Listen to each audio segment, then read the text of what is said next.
மத்தேயு அதிகாரம் 2. ஏரோது ராஜாவின் நாட்களில் யூதேயாவிலுள்ள பெத்லெகேமில் இயேசு பிறந்தபோது கிழக்கிலிருந்து சாஸ்திரிகள் எருசலேமுக்கு வந்து, யூதருக்கு ராஜாவாக பிறந்திருக்கிறவர் எங்கே? கிழக்கிலே அவருடைய நட்சத்திரத்தைக் கண்டு அவரைப் பணிந்து கொள்ள வந்தோம் என்றார்கள். ஏரோது ராஜா அதைக் கேட்டபொழுது அவனும் அவனோடே கூட எருசலேம் நகரத்தார் அனைவரும் கலங்கினார்கள். அவன் பிரதான ஆசாரியர் ஜனத்தின் வேதபாரகர் எல்லாரையும் கூடிவரச் செய்து, கிறிஸ்துவானவர் எங்கே பிறப்பார் என்று அவர்களிடத்தில் விசாரித்தான். அதற்கு அவர்கள், யூதேயாவிலுள்ள பெத்லெகேமிலே பிறப்பார். அதேனென்றால், யூதேயா தேசத்திலுள்ள பெத்லெகேமே, யூதாவின் பிரபுக்களில் நீ சிறியதல்ல. என் ஜனமாகிய இஸ்ரவேலை ஆளும் பிரபு உன்னிடத்திலிருந்து புறப்படுவார் என்று தீர்க்கதரிசியினால் எழுதப்பட்டிருக்கிறது என்றார்கள். அப்பொழுது ஏரோது சாஸ்திரிகளை இரகசியமாய் அழைத்து, நட்சத்திரம் காணப்பட்ட காலத்தைக் குறித்து அவர்களிடத்தில் திட்டமாய் விசாரித்து, நீங்கள் போய் பிள்ளையை குறித்து திட்டமாய் விசாரியுங்கள். நீங்கள் அதை கண்ட பின்பு நானும் வந்து அதை பணிந்து கொள்ளும்படி எனக்கு அறிவியுங்கள் என்று சொல்லி அவர்களை பெத்லெகேமுக்கு அனுப்பினான். ராஜா சொன்னதை அவர்கள் கேட்டு போகையில், இதோ அவர்கள் கிழக்கிலே கண்ட நட்சத்திரம் பிள்ளை இருந்த ஸ்தலத்திற்கு மேல் வந்து நிற்கும் வரைக்கும் அவர்களுக்கு முன் சென்றது. அவர்கள் அந்த நட்சத்திரத்தை கண்டபோது மிகுந்த ஆனந்த சந்தோஷம் அடைந்தார்கள்.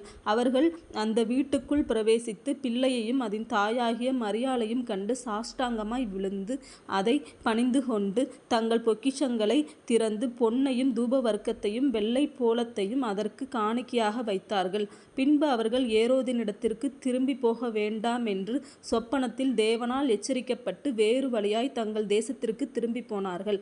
அவர்கள் போன பின்பு கர்த்தருடைய தூதன் சொப்பனத்தில் யோசேப்புக்கு காணப்பட்டு, ஏரோது பிள்ளையை கொலை செய்ய தேடுவான். ஆதலால் நீ எழுந்து பிள்ளையையும் அதன் தாயையும் கூட்டிக் கொண்டு எகிப்துக்கு ஓடிப்போய் நான் உனக்கு சொல்லும் வரைக்கும் அங்கே இரு என்றான்.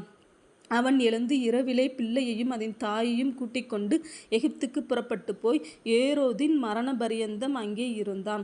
எகிப்திலிருந்து என்னுடைய குமாரனை வரவழைத்தேன் என்று தீர்க்கதரிசியின் மூலமாய் கர்த்தரால் உரைக்கப்பட்டது நிறைவேறும்படி இப்படி நடந்தது. அப்பொழுது ஏரோது தான் சாஸ்திரிகளால் வஞ்சிக்கப்பட்டதைக் கண்டு மிகுந்த கோபமடைந்து ஆட்களை அனுப்பி, தான் சாஸ்திரிகளிடத்தில் திட்டமாய் விசாரித்த காலத்தின்படியே பெத்லெகேமிலும் அதன் சகல எல்லைகளிலும் இருந்த 2 வயதுக்குட்பட்ட எல்லா ஆண் பிள்ளைகளையும் கொலை செய்தான். புலம்பலும் அழுகையும் மிகுந்த துக்கம் கொண்டாடலுமாகிய கூக்குரல் ராமாவிலே கேட்கப்பட்டது.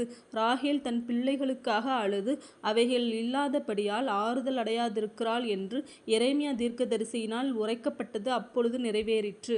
ஏரோது இறந்த பின்பு கர்த்தருடைய தூதன் எகிப்திலே யோசேப்புக்கு சொப்பனத்தில் காணப்பட்டு, நீ எழுந்து பிள்ளையையும் அதன் தாயையும் கூட்டிக் கொண்டு இஸ்ரவேல் தேசத்திற்கு போ.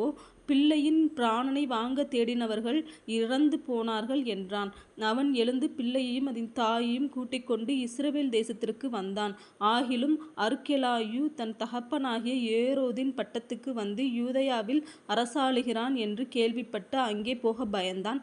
அப்பொழுது அவன் சொப்பனத்தில் தேவனால் எச்சரிக்கப்பட்டு கலிலேயா நாட்டின் புறங்களிலே விலகிப்போய் நாசரேத்து என்னும் ஊரிலே வந்து வாசம் பண்ணினான். நசரேயன் என்னப்படுவார் என்று தீர்க்கதரிசிகளால் உரைக்கப்பட்டது நிறைவேறும்படி இப்படி நடந்தது.